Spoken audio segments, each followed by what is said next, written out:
So not only is James not even in costume, he's not even here. Son of a... Uh-oh. Yes, boy! French toast is the exchange student that you have like a 3-week affair with. Fake. We can see that you don't have pants on. Somebody hit somebody with a pie. Do something.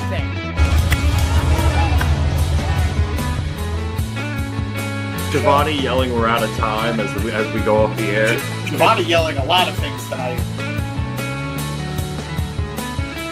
And welcome to the Mark It Down podcast. Hello, everyone, and welcome to another edition of the Mark It Down podcast. My name is Nick Cummings, riding solo this evening, this Halloween weekend, to review tonight's spooky episode of AEW Dynamite. And before I even get started, I am taking the hood off of this off. I'm sorry, it is very hot, and I'm not sitting here for the next 45 minutes reviewing it with the shark head on. But thank you all for joining me this evening. Let's jump right into the main event of the Fright Night Dynamite, where we saw a four-way match between Samoa Joe, Hook, Ricochet, and the almighty Bobby Lashley to determine who will become the number one contender for the AEW Men's World Championship and will be facing one Hangman Adam Page at Full Gear. This match, if you don't mind me adjusting my screen there for a second, was a whole lot of fun. A lot of guys got to really, really shine. I really enjoyed the back and forth at the beginning of the match between Bobby and Hook as they were each going after Ricochet, which was pretty funny, just suplexing him back and forth. It ended with Hook, or at least that sequence ended with Hook getting a suplex onto Ricochet, going for the bridge for the W, and Bobby pulling him off. Hook getting upset and attempting to attack Bobby, and Bobby trying to calm him down and eventually apologizing to Taz in the camera and just absolutely planting Hook into the apron. We also had another great sequence, which later in the match, which kind of began to set up the end, where we had Bobby take out Ricochet and with a serious pounce, and that led to Bobby versus Samoa Joe, pretty much one-on-one, and they went after each other, and Bobby just took Ricochet and manhandled him all over the place, just absolutely destroying him. So he looked awesome there. That then followed up with Ricochet getting a great sequence where he hit Bobby with a crazy flipping tope. He hit Joe with the Sasuke special, also on the outside, climbed back up to the top and hit a 450 onto Hook, who was able to kick out. Ricochet then went for the Spirit Gun, but Hook was able to counter it with a great Red Roam, and that was there until Joe broke it up with a Senton. Joe then brought Hook over to the corner and went for the Muscle Buster, but Lashley came into the ring, hit the ropes a couple of times, and hit a spear onto Joe, and then Ricochet broke up that pin with a dive from the top rope.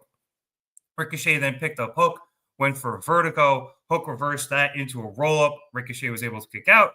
And then Hook with a lariat sent Ricochet to the outside, and then low-bridged Lashley, who followed Ricochet out there. Lashley immediately jumped back up onto the top rope. However, Ricochet went and hit him in the back with a chair. Bobby no-sold it, got super pissed, and attempted to chase down Ricochet, taking his eye off the ball in the ring. Also taking his eye off the ball was Hook, who was attacked from behind by Joe, who locked in the Coquina clutch. And despite Lashley attempting to run back to the ring and break it up, he wasn't there in time, and Hook was forced to tap out, making Samoa Joe your number one contender. After the match, we had a frustrated Bobby Lashley chase Ricochet with the chair into the back, and then Samoa Joe called out his fellow ops members, Powerhouse Hobbs and Katsuyori Shibata, for a celebration. Now, we'll get to what happened after that in a second, but as I mentioned, this match absolutely rocked. I thought everybody got a real great moment to shine throughout it. I kind of mentioned some with Hook there, with Ricochet, and with Bobby Lashley, but honestly, Joe could do no wrong in the ring. I sent this out during the match, despite the fact that Joe is right now a heel and the dastardly things he has said and done over the last couple of weeks. he's still over as all hell when that bell rings. He was getting cheered left and right. Everyone loved everything he did. And yes, it would have been nice to see any of the other three guys get a shot at the title, and hopefully they all do at some point or another. I think obviously the right man won here with Samoa Joe winning.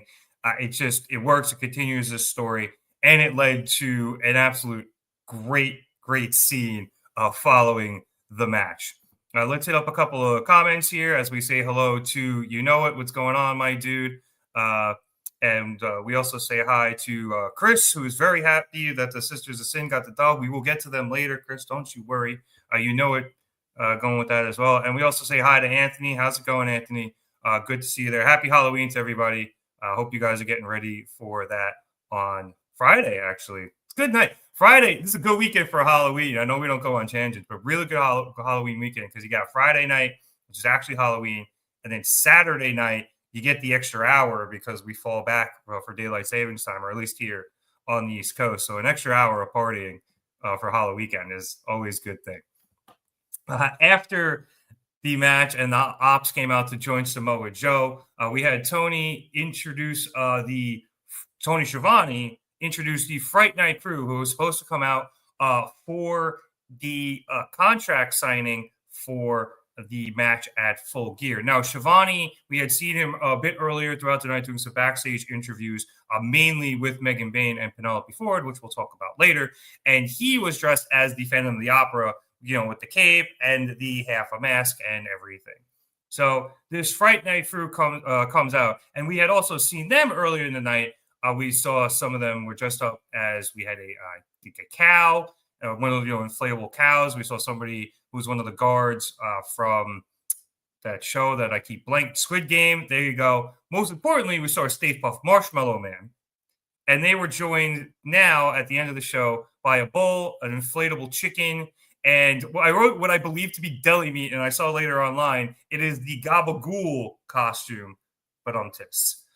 So Schiavone hands Joe the mic and the contract with all of these critters in the ring, but he says he wants to be sure he is safe before signing, and he sicks the Ops onto the costumed people. They take everyone out, singling out the Stay Puft Marshmallow Man, and Joe goes over and removes his head to reveal it's not Hangman Adam Page, as we all might have thought, and just knocks him out. Joe then signs the contract and says that apparently the Hangman isn't as clever as he once was and declares his days as champion numbered. Soon, Joe will relieve Hangman of the burden of the championship, and now it stands in front of you is your next AEW World Champion. Tony then announces, who was on the outside at this point, that the match is official and decides that it's celebrations are in order and offers some drinks to the Ops and toast to Samoa Joe and gives them all a bucket of beers. Tony also gets in the ring as he grabs a bottle and he toasts to AEW, where the best wrestle, to Full Gear, sponsored by insert sponsor here, on November 22nd, and to the AEW Men's World Champion, Hangman Adam Page, the living embodiment of cowboy shit.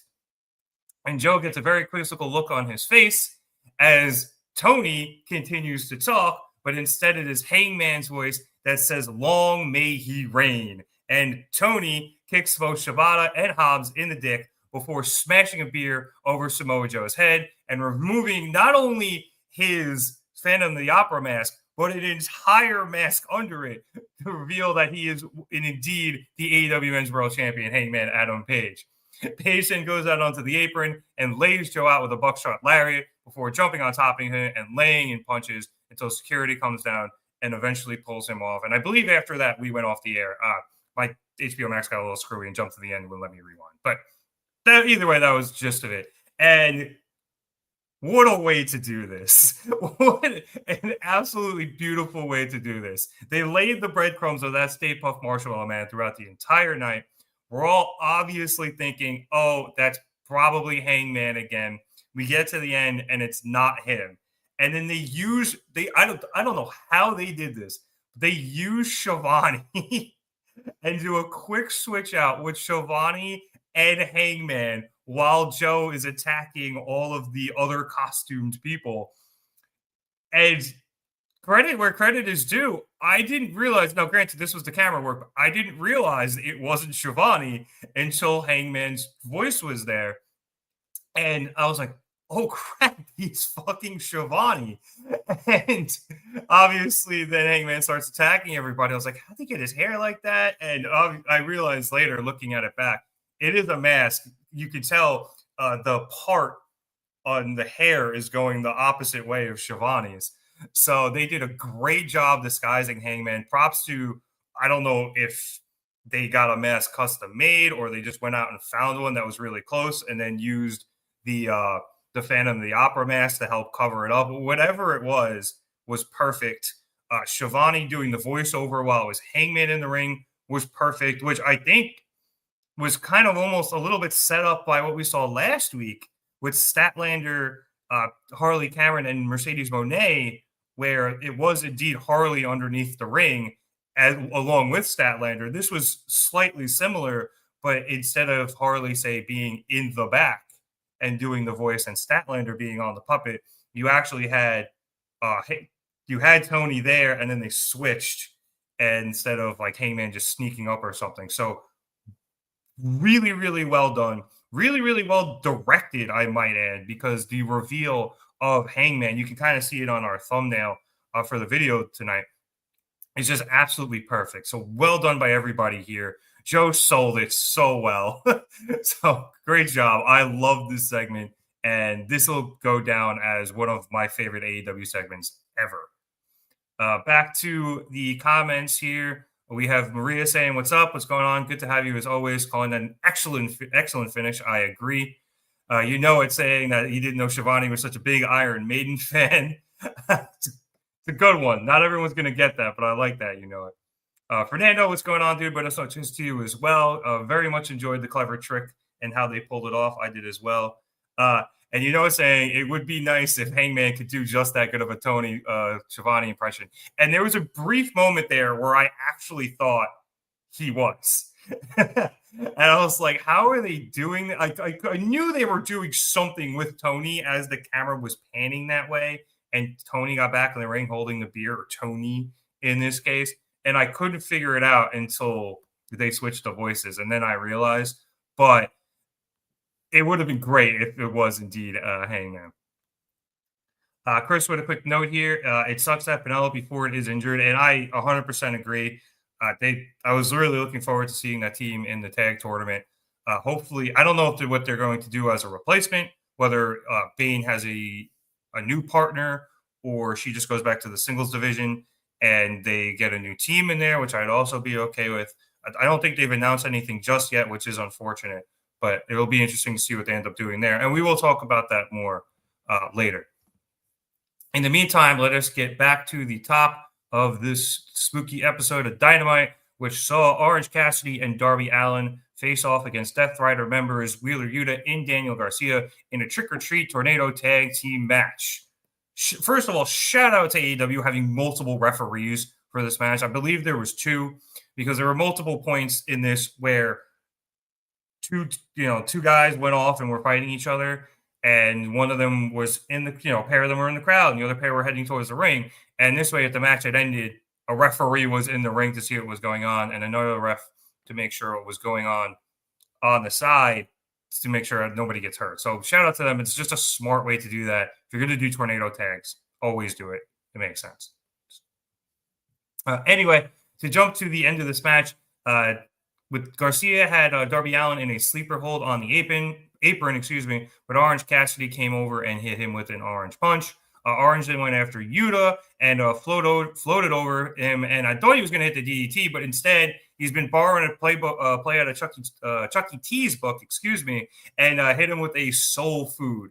That sent Yuta to the ropes, and he attempted to hit that kind of bottom rope rebound thing he does, but Orange decided to avoid that by just going and hitting a tope suicida over him and into Daniel Garcia, putting Danny through a table.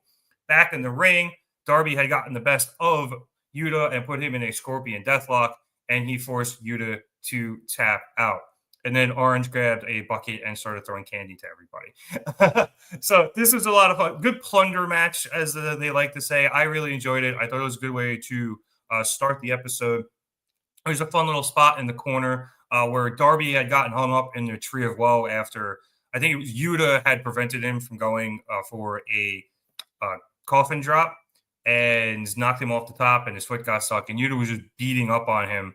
And Orange climbed to the top and facing towards the ring and started punching Yuta, and the two were going back and forth until Darby had enough time to quote unquote recover while he was hanging upside down, and he low blowed Yuta. That sent Yuta to the mat, and then Orange, I think, hit the elbow drop or a crossbody, and then Darby followed it up with a coffin drop, and that was a very good false finish. It was very close between Garcia breaking the pin up or Yuta having to kick, but either way, that was a great false finish. I thought that might have been the end of the match, and ended up bleeding more towards the final sequence. But a lot of fun, and I am enjoying the continued storyline of Wheeler Yuta losing these matches. He's lost a lot of these tag matches. I don't believe he's been in too many singles matches recently. Brian on commentary was talking about that Yuta had been tagging a lot recently, and he'd been looking good in those tag matches, but he does continue to lose for the most part, and I do think that is going to play into the storyline where he eventually gets kicked out of the Death Riders. And we'll get to a little bit more later, but I think he's the fall guy in an upcoming match, and that probably leads to it. But somebody to remind me, I'll talk about that when we get to the Moxley-O'Reilly match. Okay. AEW, where wearing cuffs are a requirement. Good call, you know it. I'm still mad that nobody in that AJ Styles Shinsuke Nakamura feud thought to wear a cup at any point during that entire feud after their WrestleMania match. It was dumb. It's the most obvious thing. Nobody play baseball. I also hated that feud. I was so disappointed by it. But that is for another time and place. Meanwhile, going back to our show, we went backstage with Hook as he was arriving at the show with far too many bags. And he says that he is obviously the underdog tonight, and he will have his hands full, but he wouldn't have it any other way. And while he wants a shot at the AEW World Championship, he's also going to personally go after Samoa Joe, saying Joe showed the world who he really is, but Hook already knew that. So it's a little quick thing from Hook there before we went to commercial. And we came back from commercial, still backstage, this time for an interview with that carny piece of shit, Don Callis. So Renee asked him about the upcoming Don Callis Family Summit that'll be happening later in the evening, and asked if he expects a resolution between Konosuke Takeshita and Kazuchika Okada. Don begins to answer that he's going to show the world that the family has never been better, but he cuts himself off when he sees the Young Bucks and calls them on over. Don asks them how they're doing. Matt says they've been better, and Don replies that it is criminal what the company has been doing to them. And he knows that the last time they talked, the Bucks said they would never join the family, but that was before everyone started treating them like idiots. And maybe what they need now is a family behind them. And Don decides to show them what he can do, having a, and I quote here, production jobber queue up the special entrance he arranged for them. The Bucks then head towards the entrance ramp, and they walk by the costume people we talked about, including the cow, the Squid Games guy, and the Stay Puft Marshmallow Man, which the Bucks gave a very quizzical look to. They looked at him like just in case. And then we had the Bucks entrance for the four-way tag team match, which we'll get to in a moment. And Don was on the Jumbotron announcing them, heaping praise on them, calling the most athletic and agile tag team of all time, obviously calling them the Founding Fathers. And he called them the former friends of that. What he called them, not a piece of shit, but he called them like a leech or something, Kenny Omega. And then he had enough pyro go off for them that it actually startled the Bucks, who haven't had any pyro at all recently for the most part. So interesting little breadcrumb there as we headed into the tag team match. Before we get to that, let's talk about some of the comments here. Maria asking, why was Hook in this main event? Well, I think he got a win on Collision, if I'm not mistaken. Now, I don't know if that's what got him in, but I'm pretty sure he did pick up a dub over on Collision. And honestly, I don't mind him being in this. It puts him in a position with three very high-profile guys. And not only gives him that experience, but he looked close enough to being on their level where you can see the growth in Hook from where he was at the start of his tenure in AEW.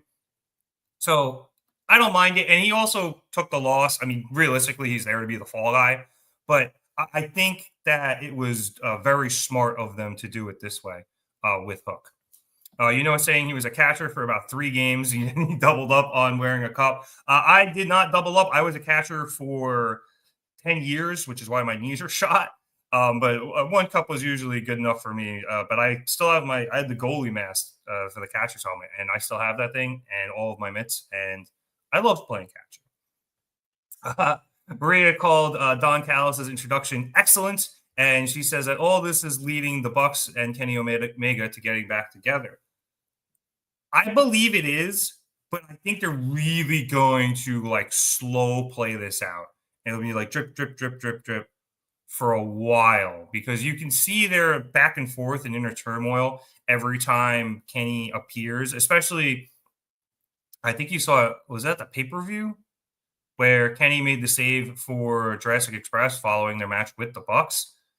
And the Bucks just kind of shrugged their shoulders and moved on, because it's not that they didn't want to help Kenny, but obviously they didn't want to help Jurassic Express. And they currently have no ill will towards the members of the Don Callis family, because they have tagged with them quite often recently. So I wouldn't be surprised if the Bucks did maybe a quick trial run with Don, but I do eventually see them, yes, that they will be going back to Kenny, and the original Elite, the Elite, will be back together. Now, does that lead to Hangman also rejoining? Possibly in the future, but again, I think that's even further down the road than the Kenny thing will be. Oh, Chris, thank you for the baseball update. I know I'm wearing a White Sox hat, but I just wanted to match the gray. 6-run Blue Jays against the Dodgers in the 9th in Game 5. I would put my Blue Jays hat on, but I think James would throw a fit, and I frankly don't want to jinx it. But let's get into this tag team match real quick. We do have a Canadian in this match. Shout out to Speedball Mike Bailey. Pretty sure he's Canadian. Anyway, we had the aforementioned Young Bucks facing off against FTR, JetSpeed, Speedball Mike Bailey, and Kevin Knight. And obviously Jurassic Express rounding out the 4. And the winner of this match is also a number 1 contender match. This for the AEW Men's Tag Team Championships. And they get a shot at Brodido at Full Gear. We had Dick Stoke on commentary, and it was really funny at the very start of the match where Jungle Jack gave Brian a knife, and Brian was like, oh, good, I'm going to need this. Stokely's sitting right next to me. And Stoke goes, Brian, we go way back. And Brian's like, yeah. Anyway, this match ruled. This was, once again, just a good old crazy-ass PWG style. Everyone hits everything on everyone type of match. And it rocked. It was fast-paced. It was awesome. Everyone got their spots in. Kevin Knight looking like an absolute beast in this match. But before I get into it, I just want to quickly shout out Jack for wearing his scapegoat mask during his entrance. But to jump to the end, the Bucks got into the ring during a bout of chaos and just threw a huge super kick party, taking out everybody with them until they actually shatter machined Cash Wheeler, and then turned their attentions around and super kicked Kevin Knight. Although they had a little trouble with Speedball in the middle there, because Speedball matrixed them, hit Nick with a kick, took out Matt's leg, and then went for his back flip knee drop, but Matt dodged it, and then they super kicked the hell out of Speedball.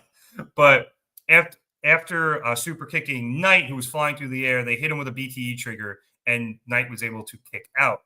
Luchasaurus then came into the ring and took out the Bucks, sending Matt to the outside. And as he was doing so, Dax blind tagged himself in on Nick Jackson.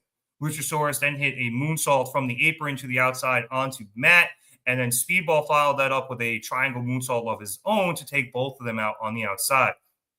Back in the ring, Knight has Nick Jackson in the center of the ring, so he goes up top and hits the UFO. However, Nick is no longer legal, so FTR immediately take Knight, hit him with a shatter machine, and Dax pins him for the 3 and the win. much to the chagrin of the Bucks and obviously everybody else, but especially the Bucks, because they thought they were going to win after their very special entrance. Like I said, though, this match was awesome. Arguably match of the night, I would put it between this and probably the main events, because they were both just really well wrestled matches. They did what they were supposed to do. Everyone shone. No one looked bad. Nothing was out of place. All of the spots were cool. The spot in this match heading into the commercial break with, I think it was Luchasaurus up on the top taking everybody out. And then Knight tried to go up, and instead of him diving on everybody, Dax met him up top and took him out and superplexed him onto everybody on the outside. Just cool things like that throughout the match. It'd be impossible for me to sit down and break up every cool spot that happened. But even as Chris says, we know that FTR was winning.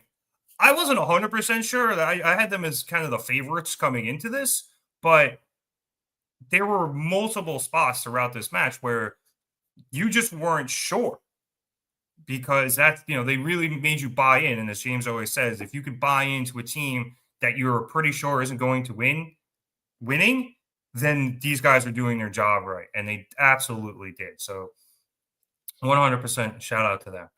And I also, really quick, before I move on, really like the way the Bucks and FTR incorporated everything they did on Saturday night in their money match. It was them against Jurassic Express and Speedball. So it was all four of these teams in one match. And the Bucks and FTR working together early. And look, the Bucks had a shatter machine onto somebody else. I'm trying to remember who it was. Might have been Speedball.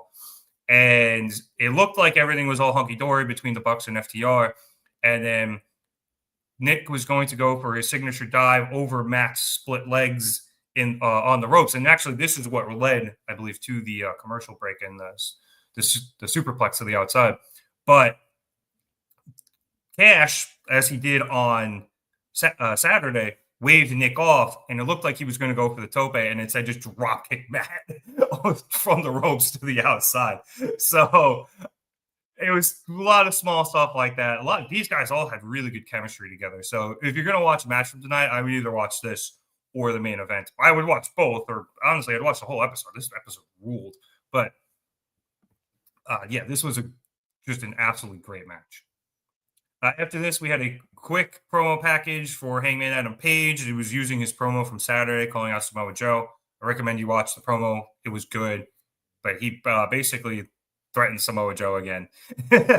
And he did it right. Let's say that. That led to commercial, and we came back with the Don Callis Family Summit. Excuse me. So we have Don's note hit, and everyone came out with him. But conspicuous by his absence was one Konosuke Takeshita. As they were entering, and we had a couple of tables placed out in the ring for everyone to sit down. Everyone's place at the tables was labeled.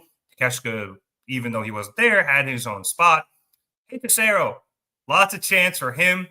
They are in South Texas, so I'm not super surprised. And I would also like to take this opportunity to shout out Bryan Danielson for dressing as Hechicero for Halloween.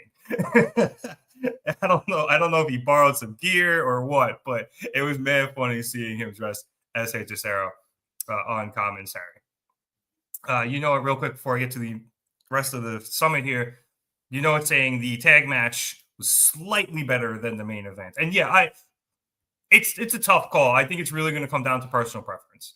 But I know he's not the end all be all, but I'm a little curious to see the Meltzer rating on these matches when he puts them out, I would presume next week, just to get a gauge on how other people were feeling about it. And those threads are always fun to see how everyone else feels about it because they're not really AEW biased like the post-match threads or the post-Dynamite thread. But getting back to the summit here, Don starts off by saying he has something important to say and got booed, and then says that there's been some speculation about a rift between Kazuchika Okada and Konosuke Takeshita, and he's here to answer for that and to answer a few questions about the Don Callis family itself.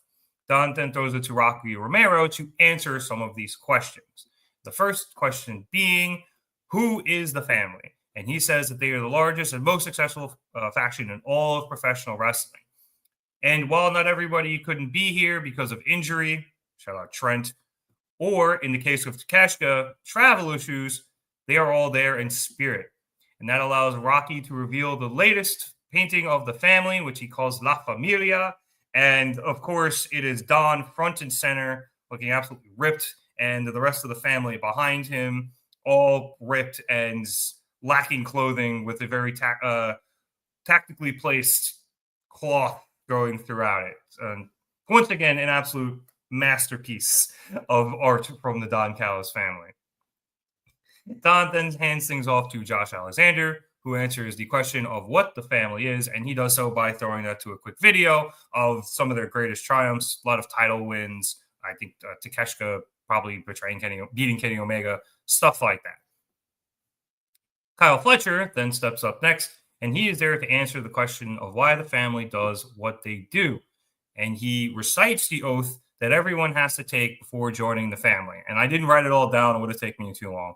But as he's about what I hope was halfway through, or hopefully more than halfway through, because holy shit, it was a lot.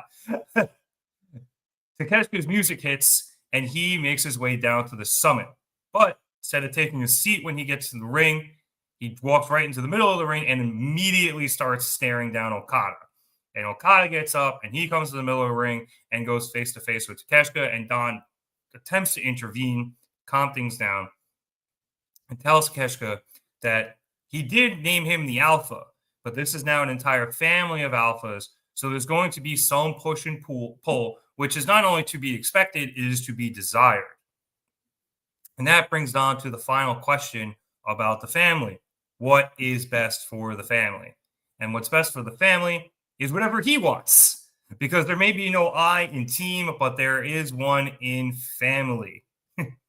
Don says that he and Takeshita built the family on the ashes of Kenny Omega's career, but even though Takeshita was the first man in, Don can make him, and he says the last one out, which that would not make sense. That would, I feel like, he would be the most loyal person if he was the last one out. I'm assuming Don meant the first one out, but either way, Don threatens to kick him out and tells Takeshita, or he really asks him to shake Okada's hand. And after much hesitation and the crowd saying, no, don't do it, and Don telling Takeshita to ignore the crowd, Don asks him again and tells Takeshita it is about his honor as a wrestler and asks Takeshita to do it for him. Konosuke relents and offers his hand to Okada, and Okada begins to extend his hand very slowly and then very slowly turns it into the middle finger and flips Takeshita off. Naturally, Takeshita gets pissed about this, and the rest of the family quickly jump into action to keep them apart. Don is like, okay, maybe a handshake was a bad idea. It's the wrong way to go. So instead, he declares that Okada and Takeshita will be teaming up on Collision, where they'll prove they can work together as a family. This was fun. I enjoyed it. It took a while to get where it was going, but it got the good heat with the painting and Alexander and Rocky. Rocky got booed like crazy. Good for him. It got that heat, and then Takeshita came out and things really started going. Takeshita getting the face chance you want to see, presuming he's getting turned soon. This is driving me nuts. There's a bunch of bubble wrap in here to keep the shark head together, and it keeps pulling it back. But yeah, you're seeing the face reactions that you want for Takeshita, assuming you're turning him soon. And you continue to build to this inevitable mega clash between him and Okada, which I desperately need to see. And I'm really hoping is at full gear the way they're building this, just because I am going, or at least I want to go, and I would kill to see this match live. So good stuff out of the family. Nice to hear Josh Alexander speak, which was cool. I like Lance Archer just kind of live streaming his way down to the ring and taking a sweet-ass time sitting down. That was really funny. I guess that's part of his new character. I'm not really sure. But either way, loved all of this stuff.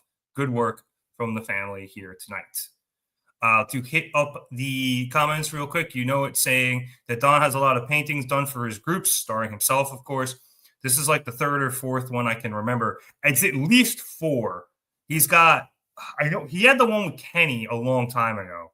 It might be like 6 or 7 at this point, to be honest with you. He gets them done a lot.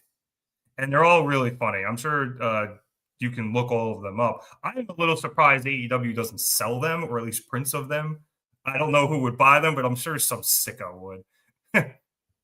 And Maria calling this an intriguing segment. And I actually think that's a very good word for it. It is very intriguing, but I also think it was done properly. Shark. A James. James, I hope wherever you are wearing a costume, so I'm not alone in this. After this, we had a promo package from Olympia, who is from CMLL, and she just got a win on Collision, I believe, this last Saturday. Might have been on ROH. I just know she beat Taya Valkyrie. Either way, Mercedes Moné had laid out a challenge for anyone for CMLL to come up to AEW and challenge her for the CMLL Women's Championship, and Olympia has answered that call, and that match will be happening this Saturday on Collision. That then led to a backstage interview with the AEW Women's World Champion Chris Statlander, and Renee asked Stat about crashing Mercedes' celebration last week. And Stat says that yes, Mercedes was embarrassed last week, but she's defending the CMLL Women's World Championship on Saturday, so Stat says she will be there to support Mercedes. She also says that Mercedes is here tonight, and obviously she's here tonight. So if Mercedes wants to come and say anything to her face, Stat isn't going anywhere. And if Mercedes wants to find her, she'll be the one holding the title that Mercedes doesn't have, the AEW Women's World Championship. Chris with the update from baseball. Thank you. Toronto Blue Jays beat the Los Angeles Dodgers 6-1 to take a 3-2 lead. They are now 1 win away from winning the World Series. Go. All right. That was perfect timing, too, with Renee. More Canadians. Maria saying, my CEO whooped that ass tonight. I told you Chris was going to pay for what she did last week. That she did. Yeah, she got her licks in, but she did have some help. We will get there in a bit. Our next segment, we had Jon Moxley face off against Kyle O'Reilly, running this back after the DQ finish last week, where Moxley knocked out referee, I believe it was Paul Turner, to avoid tapping out, essentially. And then that led to a big brawl between the conglomeration and the Death Riders. But once again, we had a very good technical match between both men. And Kyle, for the most part, I would think had the upper hand throughout this match. I think it's Don who always says, if you're calling it on scorecards, I think I would have Kyle up in this match. He was doing a very good job countering a lot of Moxley's moves, including at one point towards the end of the match where Kyle countered a Gotch-style pile driver into a triangle choke, and in the process, somewhere around there, Moxley got opened up. So you can definitely see, and I'm sure the blood was unintentional. Moxley's just one of those guys who has so much scar tissue from the amount of, damage his forehead has taken over the years. But I really think it added to the story they were telling, where Kyle just kind of has Mox's number, and he's able to outmaneuver him in MMA style of fighting. So eventually, this led to Moxley towards the end tossing Kyle to the outside. And when Mox followed him out there, Kyle actually caught Mox and put him in an armbar on the floor. Obviously, Kyle knows he can't win out there, so he eventually released the hold and hit Moxley with a dragon screw leg whip. That is so hard for me to say. I don't know why. As Kyle had been working over the ankle quite a bit throughout the match, going for the ankle lock as he did last week, which forced Moxley to cause the disqualification. So he goes for the dragon screw to continue to work the ankle and then sets up Moxley on a chair. Kyle goes up on the apron, gets a running start, goes to leap off, but as he does, Marina Shafir steps in between the two of them. So Kyle has to kind of land to the side and gets a little frustrated about the fact that Marina got in his way. This allows Moxley to stand up and hit Kyle with a cheap shot before getting O'Reilly in position for a Death Rider on the chair that he had moved and set up a little further away from the corner. However, Kyle was able to counter that, into a standing guillotine, and he held the choke on Moxley as Moxley attempted to fight it off. And as both men were doing so, neither of them realized that referee Aubrey Edwards was reaching a count of 10, and both men were counted out, leading to the double count out, and nobody wins. Now, I'm sure some people are frustrated with this, and it is 2 weeks in a row that we are getting a non-finish to this match. But I think it continues to speak to the story they are telling with Moxley, where the guy is just having trouble winning. Obviously, his confidence is very clearly shaken following giving up to Darby Allin and, going even further back, losing to Hangman Adam Page, where he also ended up having to give up that time for the championship. But you see, last week, he panicked so much, he knocked out a referee. Now you have this week where I don't know if it was Moxley's prerogative of not wanting to go back into the ring or his inability to do so. And obviously, Kyle doesn't really have any control when you're in that standing guillotine like that. So interesting way to end it, but I do like it just because Kyle's just got Mox's number.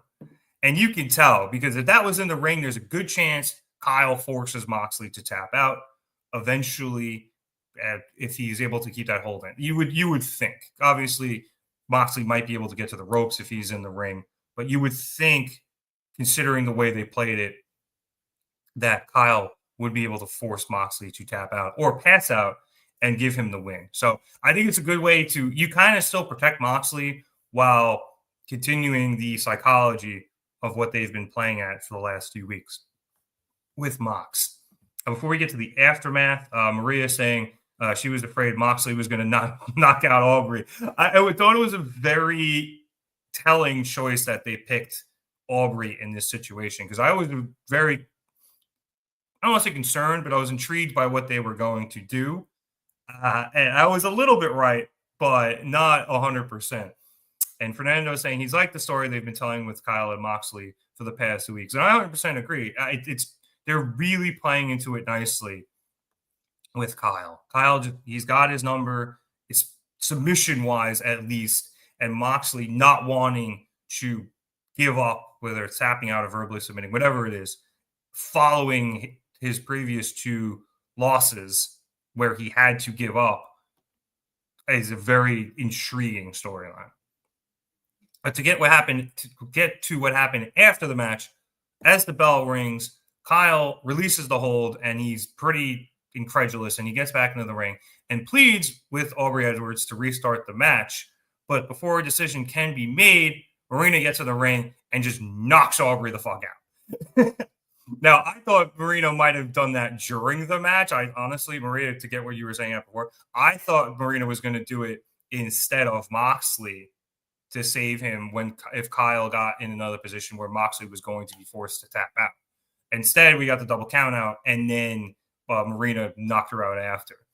And so Kyle is just like, what the hell did you do? And stares at this in disbelief until Claudio Castagnoli sneaks into the ring and attacks O'Reilly from behind and starts beating him down. Roderick Strong then comes out for the save, but he's eventually attacked by Wheeler Yuta and Daniel Garcia. And that leads to Darby Allin and the conglomeration coming down with Darby skateboard in hand and Mark Briscoe chair in hand leading the charge, followed by a very slothily moving Orange Cassidy, as is tradition. And the Death Riders bail out of the ring. Darby then grabs a mic and asks the Death Riders where they're running to, saying they can end it right here. Darby then says, for years, the Death Riders have been saying everyone hasn't suffered enough, but Darby, he says he has suffered plenty, and it's them who haven't suffered enough, and he's going to give them a chance to suffer some more. Darby then hands the mic to Briscoe, who says that the Death Riders act like they're all tough, but all he sees is a bunch of fake-ass tough guys, because every time it's time to throw down, they sure do like to skedaddle. So Mark and his crew have come up with the perfect solution to this issue, and he's going to let his main man with the game plan, Orange Cassidy, tell you what the plan is. And Orange is just like, no. Orange does not want to say it. And Mark is like, come on, OC, just tell the people. And Orange waits, and reluctantly sighs and just goes, blood and guts. Obviously, everyone goes ballistic. The crowd, a conglomeration, and particularly Marina Shafir. This really set her off, and she wanted to get back in the ring and kill somebody. And Claudio had to pick her up and put her over his shoulder and drag her out with the rest of the Death Riders, who didn't seem too happy about this either.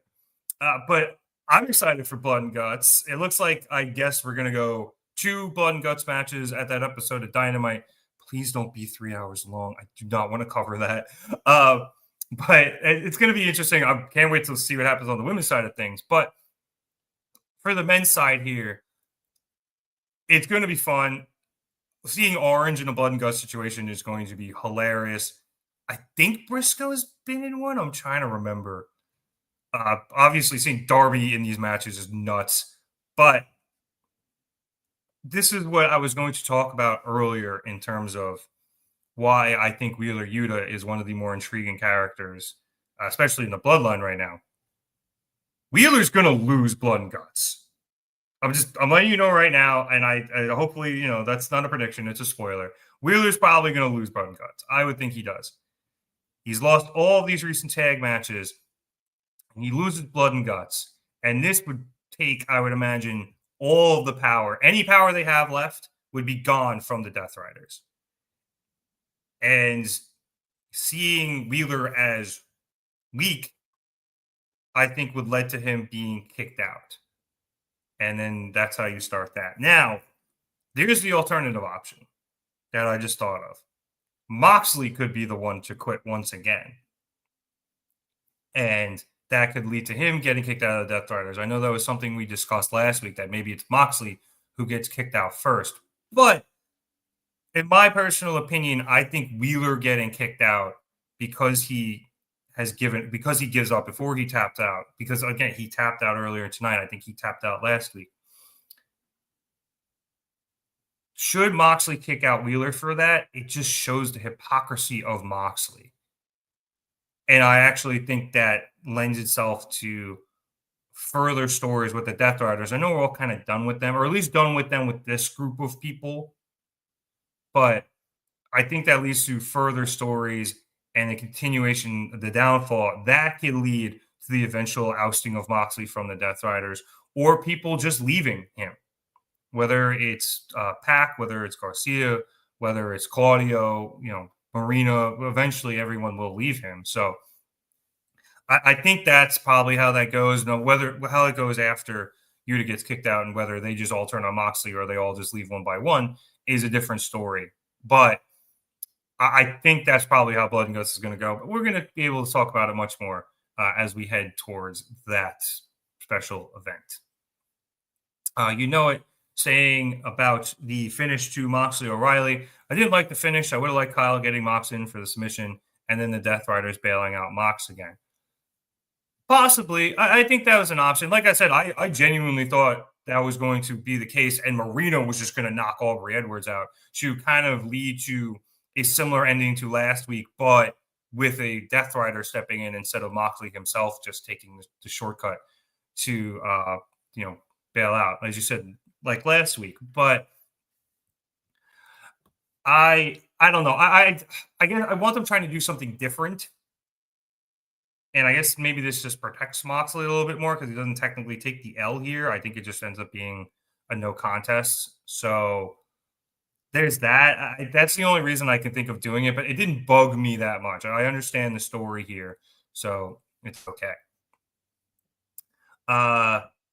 Maria asking, whatever happened to the women's Blood and Guts? It's been kind of put on the mini shelf, I will say. I think with the tag tournament, they're kind of letting it sit for a bit. But I think with the result of the tag tournament match tonight, you will end up seeing some progression. And I think we will get the women's Blood and Guts out of this tournament from the women who get knocked out in the earlier rounds. We do, obviously, we mentioned it earlier, there is the small hiccup, I guess, so to speak, of Penelope Ford getting injured. I would imagine she would have been in that match as well because it would probably be Triangle Madness. I almost said Death Triangle. Triangle of Madness and Ford and Bane on one side, but with Ford out, I'm interested to see if they even keep Bane in the match, let alone who they get to replace Ford. So I'm sure it's still coming down the pipeline. They wouldn't have Hayter tease it and then just throw it out. So I keep an eye out for it. I imagine it coming in future weeks. I'm sorry for the spoiler alert. You know it. And Maria's saying, how do you make Yuta a sympathetic figure with the fans? That is a good question. And it's not going to be easy. I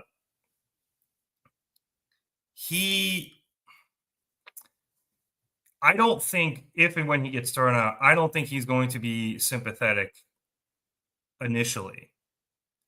But I do think he's going to have to earn it, through a whole slew of storyline things that ends up happening. He's going to get booed for a long while. And you have to try to figure out the way. I don't know the way. Obviously, this is why I'm not running a wrestling company. But I think eventually they will get to that point. He's going to have to probably fight against the Death Riders for getting kicked out and earn the trust of allies, such as maybe, I don't know if it'll be the conglomeration with Orange and stuff.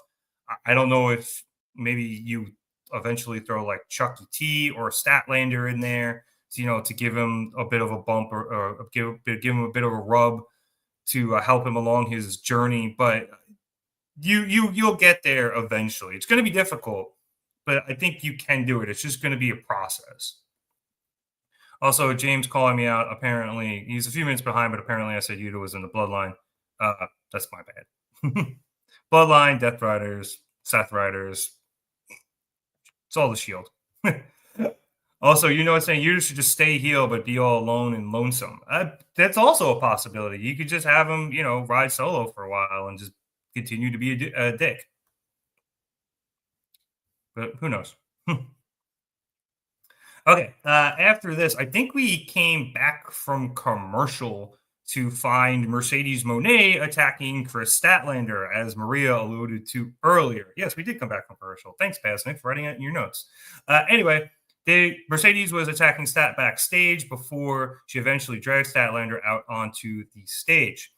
Mercedes then tried to drag Stat to the ring by her hair, but Statlander was able to get the upper hand and carried Moné on her shoulders to the ring before tossing her onto the apron. Statlander then gets blindsided, however, by Mercedes Moné's tag partner in the tournament, Athena. And Athena blindsides her, as I mentioned, and tosses her into the steps before throwing Statlander into the ring. Moné hits Stat with a backstabber, and then Athena followed that up with an O-face, and then the two taunt the champ for a minute. The AEW Women's Champ, to specify, they're all champs, actually, now that I say that. So they chant the AEW Women's World Champion before Moné locks in a statement maker. Willow Nightingale's music then hits, and her and Harley Cameron come racing down for the save, driving off Moné and Athena, and Harley checks on Statlander as Willow kind of talks some shit. And I did like the commentary pointing out, obviously, the checkered past, for lack of a better phrase, between Willow and Statlander, and how Harley's trying to, thaw that whole thing. Am I tired of it? Should I get off the pot, I guess, with that already? But I understand why they came out for the save. They're facing each other in the first round of the tournament. It makes sense. So, yeah. Quick side note, every time I say tournament, I want to say it like John Lithgow and Shrek, but I've been avoiding it, and you're all welcome. After this, we had a very nice video package that AEW actually put out online earlier today, where Bandito was showing his abuelo, his grandmother, around last week at AEW. If I'm not mistaken, it was her first time ever at an AEW show, and she got to sit ringside for his title match last week against Okada, which was pretty cool. I think somebody was questioning last week in the comments why they were showing Bandito's family in the front row, and I guess that was why. I don't think commentary knew at the time, or maybe we all missed it, them mentioning it was his grandmother. But it was very nice. It was very cool of them to actually put this on the show and not just put it online. So shout out to AEW showing all that. That was a nice touch. As Maria said, great video package. I agree. If you guys didn't catch it, like I said, it's up on YouTube. It's up on all the other social stuff. So go check it out there. Okay, that led to the last match we have to cover this evening, which was our AEW Women's World Tag Team Championship quarterfinal match. So Jamie Hayter and Queen Aminata, which I think I heard Excalibur call them the Killer Queens, which if you can get away with that, go for it. I don't know if Freddie Mercury and his estate is going to have something to say, but that's a great name for them. Anyway, they were facing off against the Sisters of Sin, Skye Blue, and Julia Hart of the Triangle of Madness. I'll just jump to the end really quick. As Aminata had Skye Blue in a submission hold, which was really cool because they were just paintbrushing the shit out of each other. And eventually Aminata just caught one and brought Blue's hand down to the mat. And I thought she was going to stomp it like a la Randy Orton. And instead she just stepped on it and then grabbed Skye's other arm and her wrist and pulled it over herself. And it looked like a pretty nasty submission. So hopefully that's something Aminata keeps in her bag. I don't know if it's something she used before, but it looked, oh. Anyway, she was doing that. Hart came in from her corner and broke the hold with a thrust kick. Hayter then got in the ring and threw Hart to the outside. And Julia started running around the ring, and Hayter got out and quickly started to give chase. Hart at this point was basically already around the other side of the ring, so Jamie had to start sprinting, and as she did, Tekla, who was underneath the ring, rolls out and just absolutely levels Hayter with the spear, taking her out of play. Hart then rolled back into the ring, and they double teams Queen Aminata, and the Sisters then hit an assisted DDT type tag finisher. Excalibur didn't really have a name for it, but it looked really cool. And the Sisters of Sin picked up the win and moved on to the semifinals of the Women's Tag Team Championship Tournament. Let me tell you something right now. If this tournament is going to look like this, we are in for a hell of a lot of fun.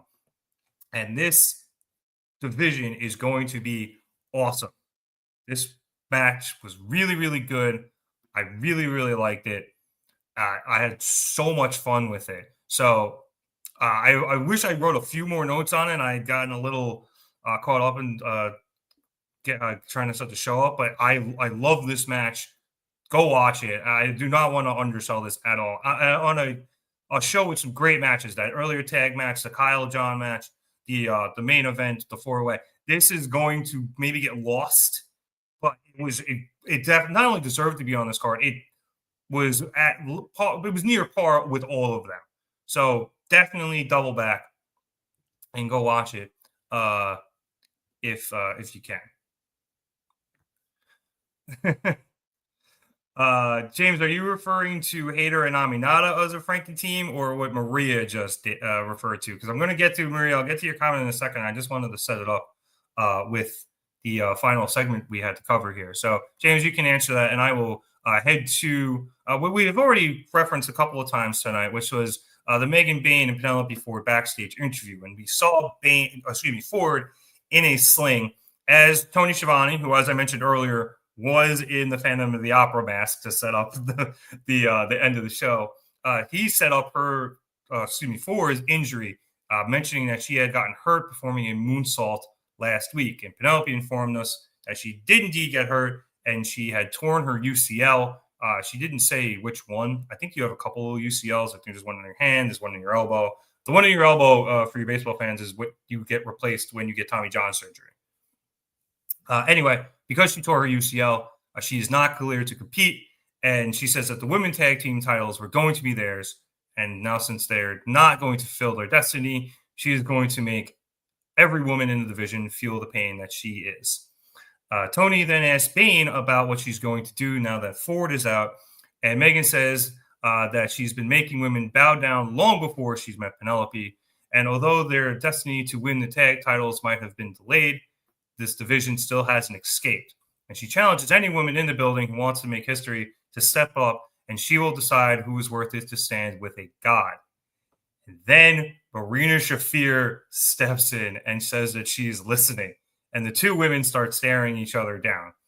And freaking Moxley, still with a bit of blood on his face, comes over, looks at the two of them, and kind of goes to Schiavone and goes, "These two? Whew." and just starts shaking his head, smiling, and walks away. And then Marina kind of looks Megan up and down one last time, and she follows Mox. Now, I initially thought that Megan was actually challenging somebody to fight her, but as Maria mentioned, Marina and Bane could actually tag up here, and it could be Marina filling in for Penelope going for the titles. Now, hell of a pivot.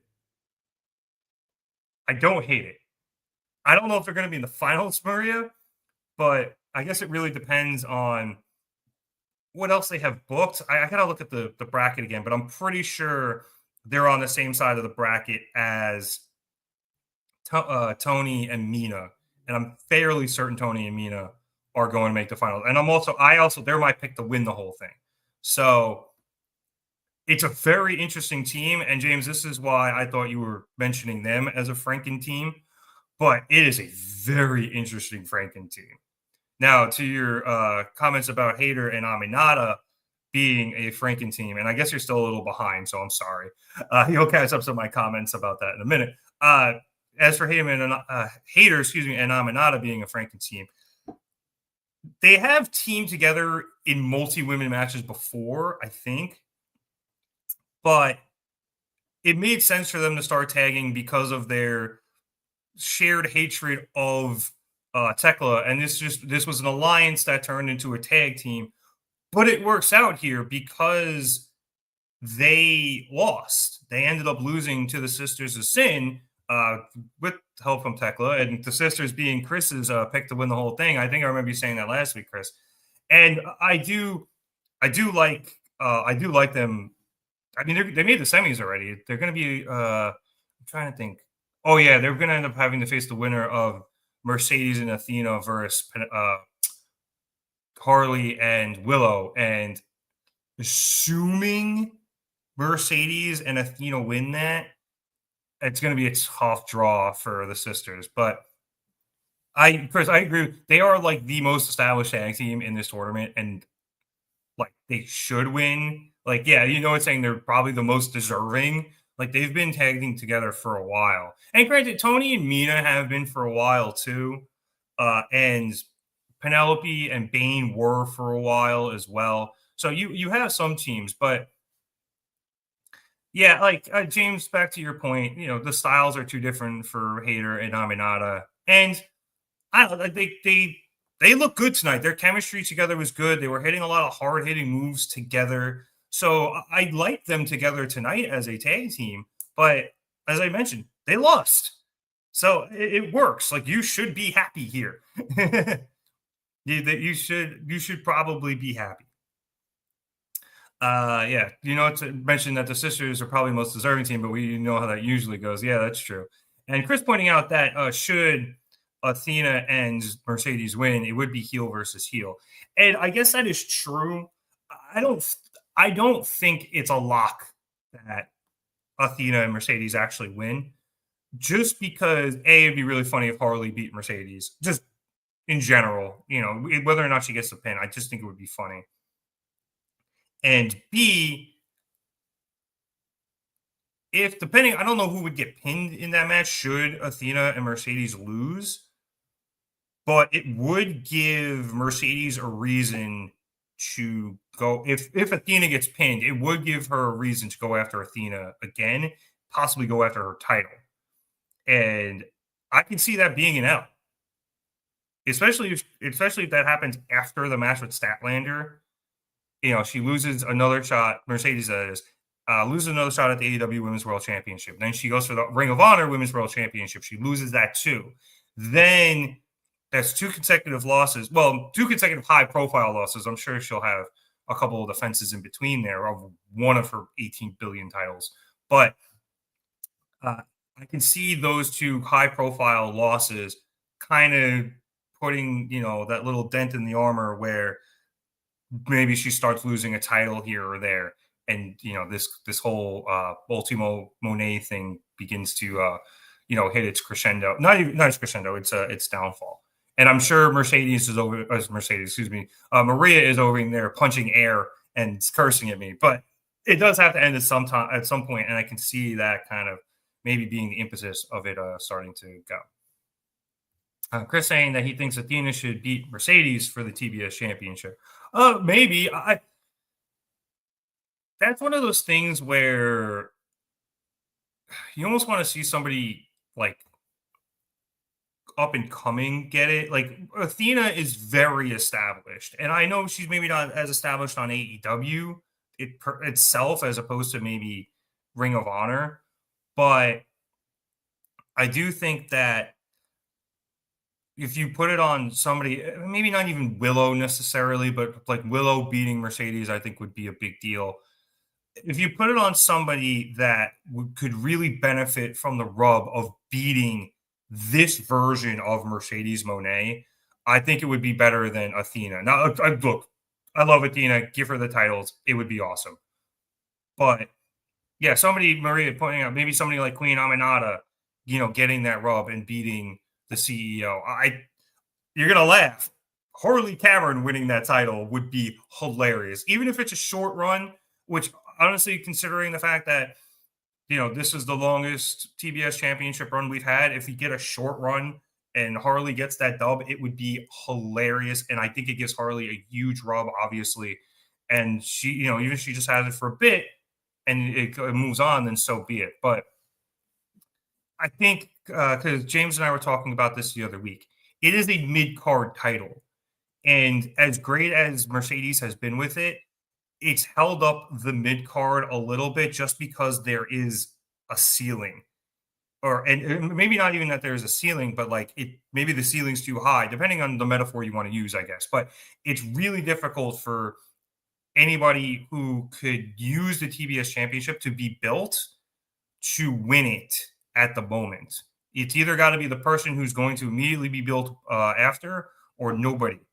And while I think Mercedes has done a good job giving people the rubs with really good matches for the TBS championship, I also think that it's kind of, I don't want to say hindered the mid-card of the women's division, but it's definitely altered it and kind of given it, a ceiling of how far some of these women can get. I think, though, that the tag team division is going to help open up that mid-card a bit more, but it is. Maria's now mad at me saying Harley beating the Mercedes. That is an insult. It's wrestling. That shit happens sometimes. And I think it would be great. But, I know how much you love Mercedes, and that's your opinion. And not only you're entitled to it, you're also correct. So there's a lot of different directions they can go in, I think. With Mercedes eventually losing. I don't think that's going to happen until at least December, maybe January. I know it's already November, but it's going to be a minute, I would think. So there is that. Just a few more things before we finish up here. Correcting me, it's 19 billion titles. Thank you. It also agreeing it's for Harley, a short run, and then the mini CEO puppet takes it off of Harley. That I think that would be like the what is it? There's the open weight, it's like the goofy DDP. It's the Japanese title that won itself, and a ladder won it, and Candice LeRae won it in a dream. That hilarious championship. That's the puppet should win that title. I don't know if it could win the TBS championship because, as Maria correctly points out, Mercedes has indeed elevated the TBS championship, and I'm not going to disagree with you there at all. She has not only elevated the championship, she's elevated quite a few other ones as well, not just from CMLL and some Ring of Honor. I guess no, she's only had that title for a couple of weeks now, but I have heard of so many more promotions internationally just because Mercedes is holding their women's championship. To the point where I'm slightly surprised that she's coming to House of Glory here in the city again next month, and she has been here recently enough to the point where I've been a little surprised they haven't given her that women's championship. So it's possible that she gets it and gets another title. I'm sure James would know more about that, and we can discuss it next week more when he's here. But I'm not disagreeing with you, Maria. She's definitely elevated the title. I was just saying that at a certain point, when a top tier star holds a mid card title, it kind of just puts a limit on some mid carders who might be rising up, and then winning a title at that moment would be good. And that's not a bad thing. It's just you got to weigh the pros and cons of the situation, because the opposite obviously is you have somebody who's rising up and wins that mid card title to help build them, but they obviously wouldn't have the prestige of a Mercedes Moné, and obviously couldn't do what she's doing at the moment. So you weigh the pros and cons out, and that's why you have this type of run. But then the person I think who should win the TBS championship should be more of a mid-card person who's trying to rise up and really break out. And because, again, beating Mercedes, getting that rub would be huge. Personally, I think the biggest star that should probably take that title off of Mercedes is Hayter. I would think she's probably my biggest quote unquote star, because she is a former AEW Women's World Champion. But the only reason I kind of want to see Hayter take it off her is that so Tekla can take it off Hayter, because I want to see Tekla with a title. Chris throwing out Skye Blue maybe as another option. Yeah, possibly. They should just win the friggin' tag titles. You're right, but I think the bigger thing is, Chris, I think it's probably going to be a face to take it off Mercedes. I know she kind of like runs a little tweener with the crowd, but she's very clearly a heel. So I think a face ends up taking it off of her. That's just my opinion, but we'll see what ends up happening. Last thing here from he's got to force the big money match between the CEO and the mini CEO. Yeah. Oh, Maria bringing up Alex Windsor. Another good choice normally, but again, she's had the two opportunities, and I guess you get to a point where we're like, who hasn't had a freaking opportunity against Mercedes at this point? But I not only think she would be a good choice, I think she does win it in the future. I also don't know. I know she's going to be in the tag tournament, but at a certain point, I don't know how much she's going to be around, just because Will's rehabbing, and I'm not sure how much he can do with one arm, or or barely being able to move with his back and take care of a kid. So we'll see what she ends up doing. She's been great in Ring of Honor though, and her and Rio taken together have been a lot of fun. But that was Dynamite, and like I said, this Halloween episode for Friday Night Dynamite was awesome, top to bottom, great. I saw somebody mention this on Reddit, and I'm going to borrow it from them. This felt like a very old school, like wrestling focused episode of Dynamite. Matches were good, top to bottom, all the way from the trick or treat match at the beginning, the Moxley O'Reilly match, the tag match was spectacular. The men's tag match, the women's tag match was also very good. And hopefully, like I said, it is a sign of things to come with that tournament. And then the four-way match to end the show was also great, and followed up with one of the best segments I think AEW has ever done, personally, and something that is not only going to be replayed for years on end, but also probably something you're going to look up in the future and be like, hey, you remember that time Hangman attacked Samoa Joe dressed as Tony Schiavone on Halloween? Like, that's definitely one of those YouTubeable clips that are going to last forever. So great stuff here tonight. Great. I think it was great storytelling, great building with the few promos they did. So everyone did a great job tonight. Everyone did their job perfectly tonight. And could not have been happier to watch an episode like this. Just to close out things here, Chris saying Skye is from Chicago. That's where World's End is. Further lending credence, that Skye maybe takes a title off of Mercedes. Maybe. I definitely see Skye getting a dub in Chicago then. I don't know if it'd be for the title. She could go for the title, and maybe I just don't think she wins. I'm sorry, Chris. I could be wrong, but who knows? Maria calling it a solid show, and yeah, I thought it was solid. I thought it was better than solid. But James Brett, saying Willow to take the TBS championship, dude. Yeah, like she's somebody I think is always a very obvious choice, and that's why I was just trying to not avoid her name, but I just think like she's constantly being mentioned, so that's why I wasn't mentioning her. But obviously, she is probably leader in the clubhouse if you were looking at betting odds to take the TBS championship. It's saying you could go full circle or give it to the first title holder. Do you remember who that is?